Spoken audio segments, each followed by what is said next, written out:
السلام عليكم ورحمة الله وبركاته. لماذا تعوي بعض الكلاب عند سماعها الأذان؟ أتحدث مع حضراتكم من خلال هذا الفيديو من قناة كل جديد حول العالم عن رأي العلم في نواح ونباح الكلاب وقت الأذان، وأيضا نتحدث عن رأي الدين في هذا الموضوع أيضا. كثيرا ما نسمع عواء بعض الكلاب عند سماع الأذان. عن رأي الدين في نواح أو نباح الكلاب أثناء الأذان، فقد صح عن النبي صلى الله عليه وسلم أنه قال أن الشيطان يفر عند سماع صوت المؤذن، وقد يكون عواء الكلاب وقت سماع الأذان لرؤيتها الشياطين وهي تهرب من صوت الأذان، وقد تكون تلك الكلاب هي نفسها شياطين. ففي صحيح مسلم أن النبي صلى الله عليه وسلم قال: الكلب الأسود شيطان. وقال شيخ الإسلام ابن تيمية أن الكلب الأسود شيطان الكلاب، والجن تتصور بصورته كثيرا، وكذلك بصورة القط الأسود، لأن السواد أجمع للقوى الشيطانية من غيره، وفيه قوة الحرارة. وقال أيضا: الجن يتصورون في صورة الإنس والبهائم، فيتصورون في صورة الحيات والعقارب وغيرها، وفي صورة الإبل والبقر والغنم والخيل والبغال والحمير، وفي صورة الطير، وفي صورة بني آدم. كما أتى الشيطان قريشا في صورة سراقة ابن مالك لما أرادوا الخروج إلى بدر. وقال أيضا أن الشيطان تصور في صورة شيخ النجدي لما اجتمعت قريش في دار الندوة. وقد ثبت في الصحيح الاستعاذة بالله عند سماع نباح الكلاب، كما في الحديث الشريف: إذا سمعتم نباح الكلاب ونهيق الحمار بالليل فتعوذوا بالله فإنهن يرين ما لا ترون. رواه أبو داود والبخاري وصححه الألباني.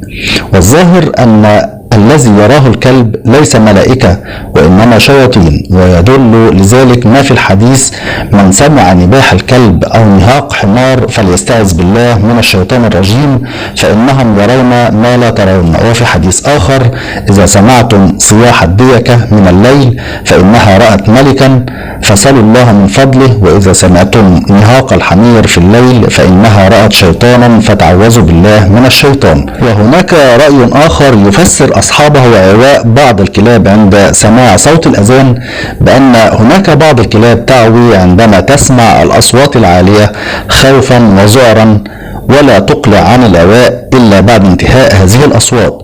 وهذا هو الرأي العلمي، فإنه ذكر أسبابا مختلفة لنباح الكلاب.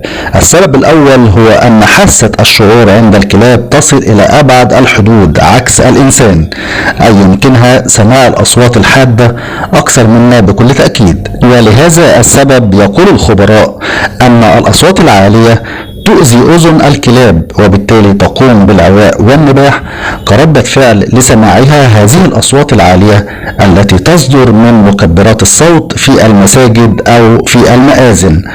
والسبب العلمي الثاني لنباح الكلاب هو نظرية الإشراط الكلاسيكي.